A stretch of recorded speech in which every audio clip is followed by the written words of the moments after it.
Welcome to Sisters in Arms. I'm Carrie Ann Auclair. And I'm Renee Gagne. Together we serve as a Second Amendment resource for our communities. And today we have two special guests from the Civil Rights Coalition, Toby Leary and John Mawini. Welcome. Thank you so much for joining us. We have a lot to talk about. This is going to be a two-part series. So let's dive into it. So before we dive into it, some of our viewers might not understand what the Civil Rights Coalition is, and they might not understand what the petition was all about. So, Toby, would you start with that? Sure. Thanks for having us on the show. The Civil Rights Coalition is a ballot committee that was formed in an effort to repeal and suspend and get on the ballot H 4885, which became known as the Acts of 2024, Chapter 135. And there's a provision in the Mass Constitution under Article 48 for the people who see a law that's passed to get that law repealed through ballot initiative. And there's two different thresholds, one of which they have to get enough certified voters to sign a petition to get it on the ballot, and then another threshold, which is higher, in order to get the law suspended while you're waiting for that next election. So we formed this ballot committee, and here we are. Yeah, here we are. So the petition started from Gun Owners Action League originally, and I believe Mike Harris wrote the referendum, and then that went further on. So can you explain that process? Yeah, so we were talking, I myself, with Jim Wallace and Mike Harris, and about the nuance of what this would look like. And at first, a lot of people were nervous that to put this out to a vote in a very blue state would potentially somehow harm the Second Amendment. I was advocating that really there's, just like the legislature doesn't have the authority to vote away our rights by a simple majority, neither do we. Right. So in a constitutional republic, 99% of the people can't vote away the rights of 1%. In a democracy, 51% can vote away the rights of the 49%. So you hear that word democracy thrown around quite a bit in this day and age, but we're not a democracy, we are a constitutional republic. And so I pointed out that even if for some reason the voters decided it was in their best interest to vote away their rights come election day when this ballot initiative is put on the ballot, put before the voters, they really can't do that. So this has happened in Oregon under ballot initiative 114. The voters actually voted away their rights in a very similar fashion to what has been presented by Chapter 135. And the courts overturned them and said, you can't do that. Right. You have a right, you can't vote them away. That's not how this works. Right. So it's important to, A, educate the public that our rights are granted by our Creator. They're not granted by man, so therefore they can't be infringed or taken away by man.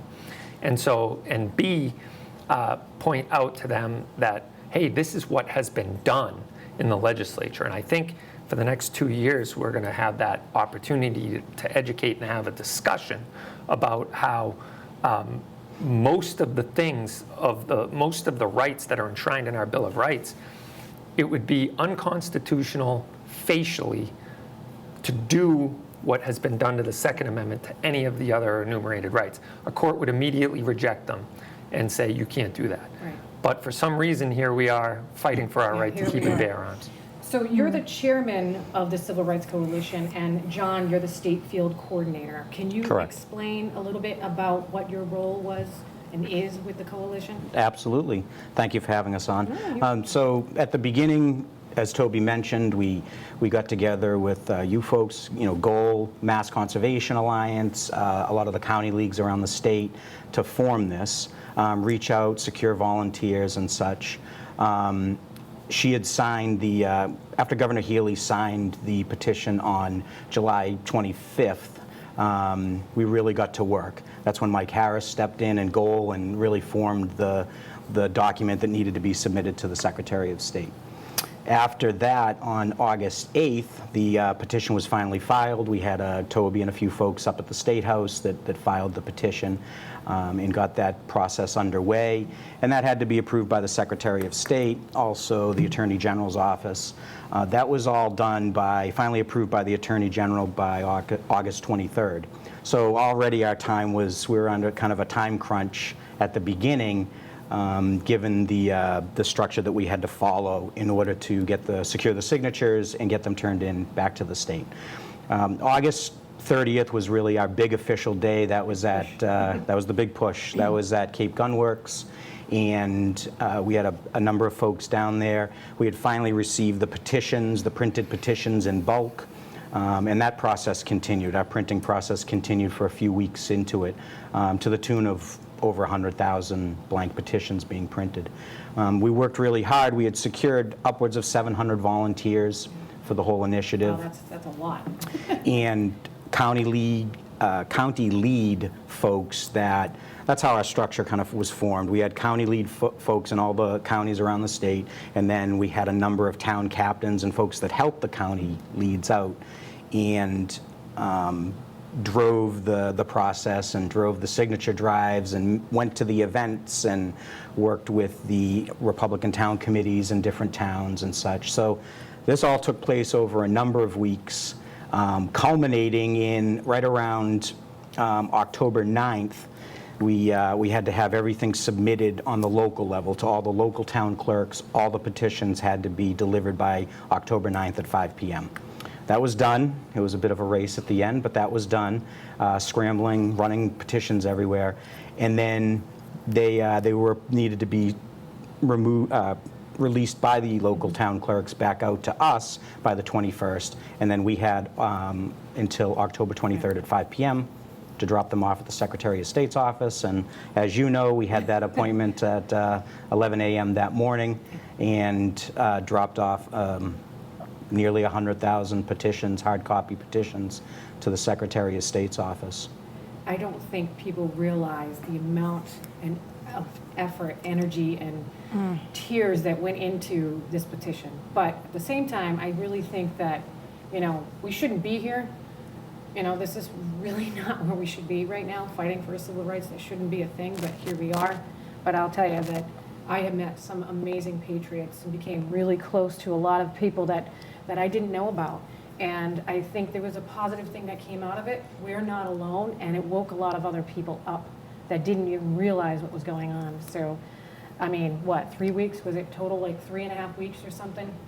It wasn't too much longer than that, but About 5 weeks. Yeah, about 5 weeks, and we drove this initiative. And you're right, this is the first time. I've been doing this for a number of years, and this is the first time that I've seen folks from across the state, sportsmen and women, come together for something like this. Right. Well, this was a big bill. It was amazing. This affected everybody. Mm-hmm. So when we say this affects everyone, not just gun owners, and it's shutting down mom and pop gun stores, how are you seeing that affect you, Toby? Because you have one of the biggest ones in the area. Mm-hmm. Yeah, the gun control, unfortunately by design, does one thing and one thing only. It affects the people that you don't need to worry about.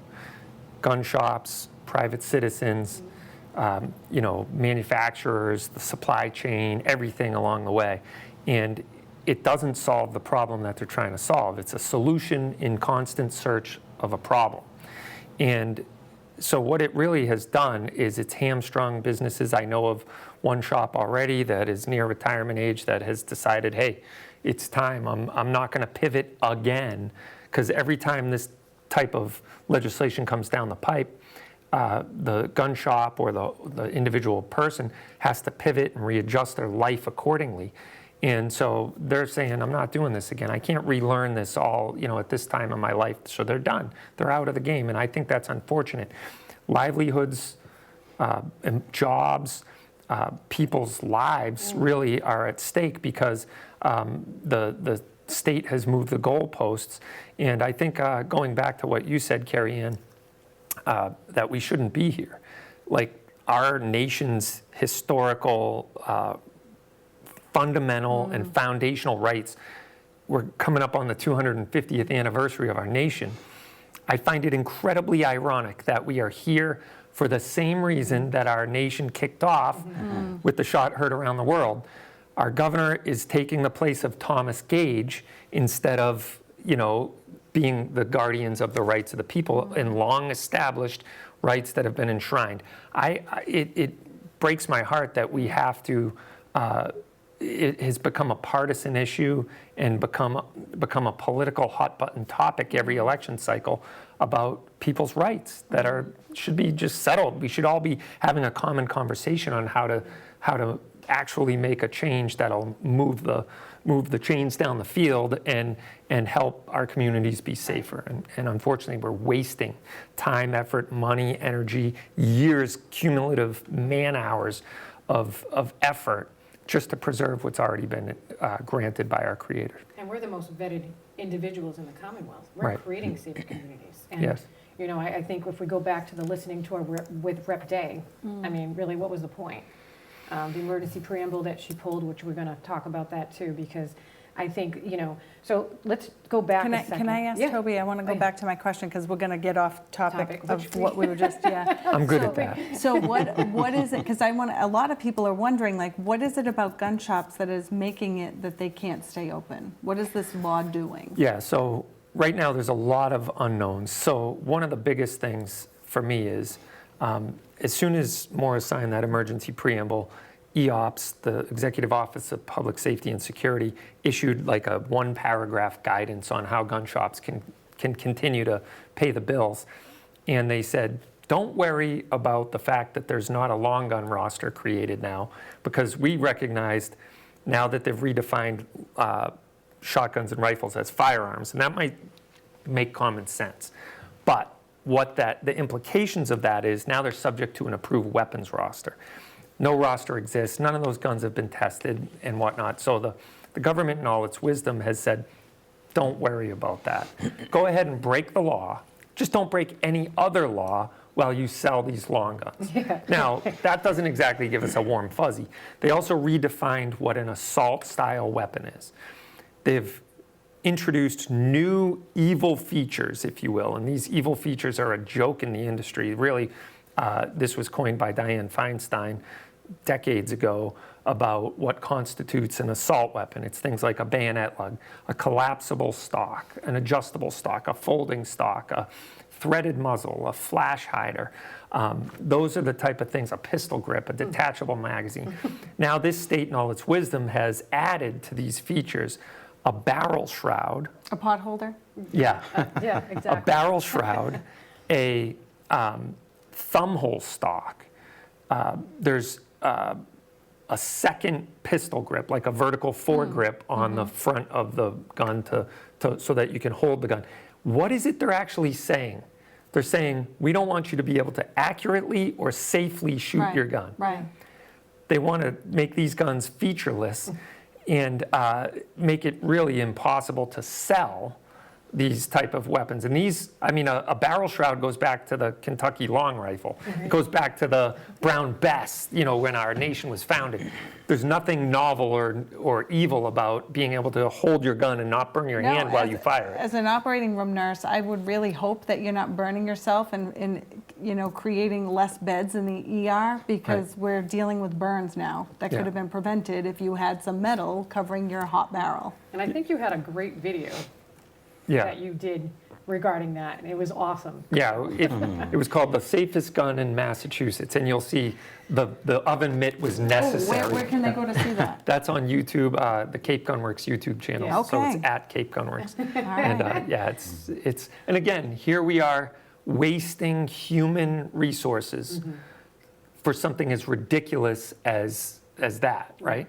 And again, the government implying to us that to be able to hold our gun at the correct length, have a pistol grip so that we can stabilize it, hold the front of the handguard so we don't burn our hand, and control the rifle while we shoot it, that implies evil. Well, I'm just doesn't make thinking, when my legs, look at my wingspan, right? And look at Carrie's.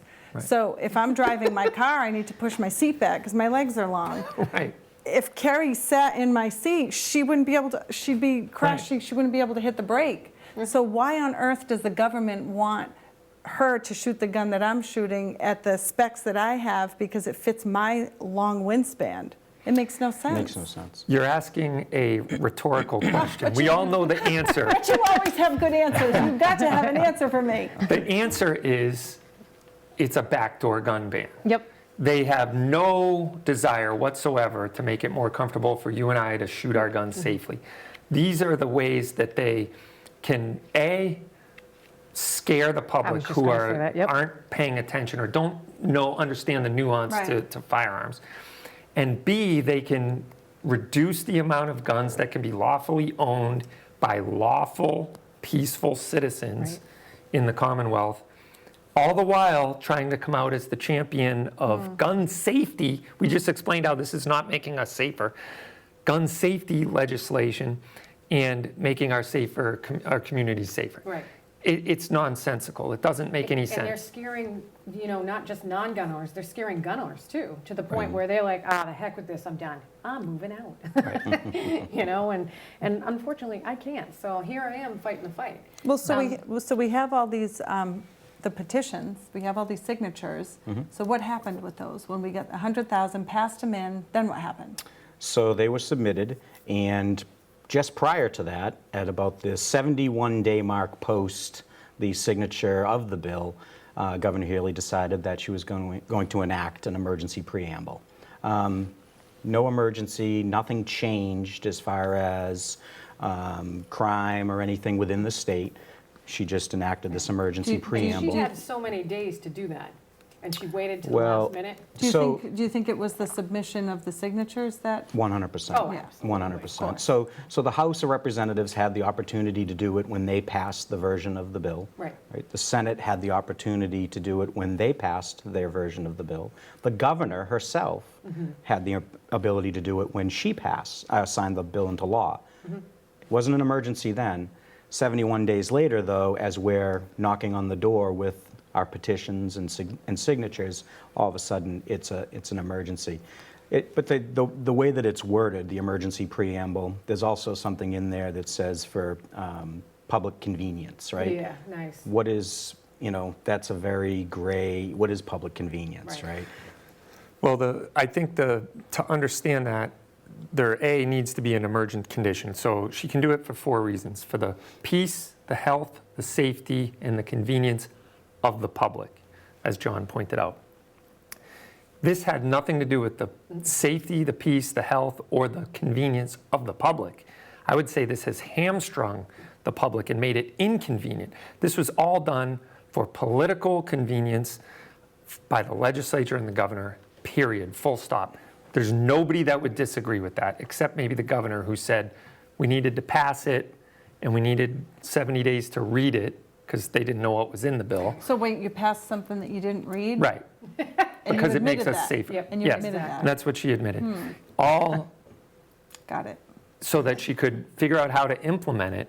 Then they implemented it, immediately suspended entire portions of it, which proves and undermines, I would say, the need for an emergency preamble. It was done for purely political purposes to silence the voice of 100,000 people in this Right. state that are registered voters and to undermine the constitutional process. Right. I find that offensive and insulting to my Absolutely. intelligence. Now, going back, because I know we talked about this before, but the whole purpose of these petitions were to not only get it on the ballot, but to stall the bill for two years. And what happened was, because she did the emergent preamble, it eliminated the fact that we had the ability to stall it. It's still going on the ballot, which we're going to talk about that too. But before I go further, I just want to pop up a picture, and I want to talk about it. So there's a picture of boxes, a bunch of boxes, and the feeling I got when we were part of that day, that very special day. And Toby, if you want to just kind of bring us back to that moment, that 11 o'clock in the morning moment that we had our second press conference, and really what the whole purpose of that was and what the end result was when we actually went to Healy's office, because I know we had some gifts to give her, so we'll talk about that. Yeah, those 14 boxes represent over 100,000 raw signatures and 95,000 certified signatures of a great and incredible grassroots effort that John so eloquently pointed out earlier of over 700 volunteers. And what's interesting about this ballot initiative or this, ballot committee is those signatures were all raised on a grassroots effort. There wasn't a single paid signature gatherer, which is an anomaly. These type of campaigns usually involve professional signature gatherers in order to get enough signatures required to suspend the law or get it on the ballot. And we were required to get about 38,000 odd signatures to get it on the ballot and about 50,000 odd signatures to get the law suspended until the next biennial election in 2026. We doubled the amount needed. We absolutely did. And is it good to say that these weren't just gun owner signatures? These were 100%. any citizen of the Commonwealth. Yeah, As long as absolutely. they were a registered voter. No, that's a great point, Renee, because a lot of the people that came in and signed aren't gun owners, and they just recognized what happened in the legislature. And I often point out, because people are like, oh yeah, well the guns, they're going to be regulated, they're dangerous, anyone could grab one and kill some. I said, well, wait a minute, time out, just give me 1 second here. Are you saying that our rights are so fragile that all it takes is a simple majority in the State House and a signature by a compliant or a complicit governor to get our rights completely rescinded, eviscerated, or fundamentally changed forever? Right. Because that's not the way rights are. Rights are a right. That it's not something you need to ask permission to exercise. It's not something you need to have about 20,000 laws to govern. All you really need to do is say, hey, you have the right to keep and bear arms. And if you screw that up, we'll prosecute you. That's the way this works. That's the way freedom works. And somewhere along the line, we have allowed the script to be flipped. And we've allowed lawmakers to become right granters. Because if they can just so easily rescind a right by a simple majority and a signature by the governor, then they aren't rights. They are privileges. And unfortunately, if you read the founding documents, if you read the Constitution, if you read the state constitution, you'll see that is not how this works. And that's good to go into the next two pictures that I have. So delivery day. We have a picture, two pictures actually, of us standing in Maura Healy's office, and she wasn't there that day. So I know there was Did 3 she know you were aides. coming? She probably did. I'm sure of it. So can you tell us about, because we had some gifts to give her. I'm holding a bag of petitions, and maybe you can explain that too. But can you explain, because honestly, it was like this big walk through, all 50 of us walking through the State House. It was pretty incredible. And then here we are, and you are delivering what?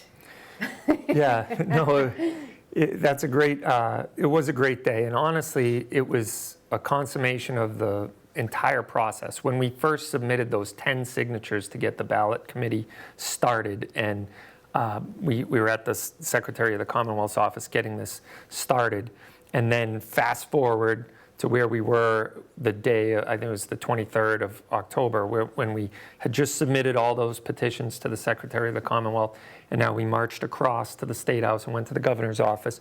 We had some gifts to give, and to A, remind her you can't do what you did, Right. and B, I wanted to thank her for the citation that her office had granted me, so I gave her something to remember me You by. got to hold that up. Yes. Oh, Yeah, yeah. so, yeah, we were granted a citation. A fellow patriot put into constituent services for this official citation by the governor, and they fulfilled it. And I don't know if she knowingly did it or what. I'm not going to get into that, but it says, on behalf of the residents of, well, it first says my name, Toby Leary, on behalf of the residents of the Commonwealth of Massachusetts, I'm pleased to confer upon you this governor's citation in recognition of your leadership as the voice of the Civil Rights Coalition and your dedication to ensuring the rights and liberties of Massachusetts citizens are always preserved. We commend you for your tireless commitment and compassion for the people of Massachusetts. The Commonwealth thanks you. this first day of October in the year of 2024. So this was the day before she signed the emergency Can you preamble. imagine? That's like, And- it's like, Yeah, so I thought I was being punked. So I have this outside my office, Yeah. and I do hold it in high regard. I'm very fond of it. And I wanted to return the favor and give her something to remember us by, the Civil Rights Coalition. So I gave her a framed photo of the... oh, we have a picture of that, too. Okay, We have a picture of you holding the frame, and we're going to pull that up real quick. Yeah, there Tell it us. is. There it is. That was the front page of the Boston Herald, which had a picture of me leaning over the gun case in my shop, and Maura Healey, and I might add Brad Marchand, and it might be the only time I appear on the front cover with Brad Marchand. It's not for my hockey skills. But anyway, so I wanted to give her that to remember me by, and I asked her aides that she put it someplace that would be as noticeable as I put this in my office. And then But, there's another picture as well, standing in in Maura Healey's office, and you gave her a copy of the Constitution, 3 copies. 3 copies, and All different also- sizes. Yep, and the Massachusetts Constitution, And a right? full copy of the And you Massachusetts. highlighted it. We highlighted sections of the state constitution where they are in complete and utter violation of our rights. Yep. And I believe that was, to remind her that she is beholden to we the people. Right. If you read the state constitution, I read the first 18 articles, and I came to the conclusion that she is in violation of 6 out of the first 18, because we the people are the true fountain of power, as James Madison wrote, and we have entrusted government. They serve at the will of the people, right? And so I just wanted a reminder that these are the documents that you are bound by. This is the oath of office that you swore to uphold. We the people. Yeah, and you violated your oath. Right. And so I want you to, A, reread the Constitution, and B, read the state constitution, things that you gave a sacred oath to uphold. Absolutely. And unfortunately, I'm sure they all ended up in the same place. I don't know. Maybe they're on the bookshelf on the back of the... We got you like know. 1 minute left, and there was a bag of petitions. Can you really quickly explain what those were? Yeah, there was a separate movement going on simultaneously to put Maura Healey's office on notice of all of those violations that I just pointed out. And they gave her 10 days to respond. And when that 10 days expired, there was a bunch of people that signed an affidavit that said, you have violated your oath. Here's what you already have been put on notice. Now we are giving you a signed affidavit that has been notarized of how you are violating your oath of office, violating your duties as governor. Right. And we put her on notice again about that. So we'll see where that leads. There's still a lot of those going around. Online, people can find that petition and sign it. But It was an incredible day, and I know we have so much more to talk about. So stay tuned for part 2.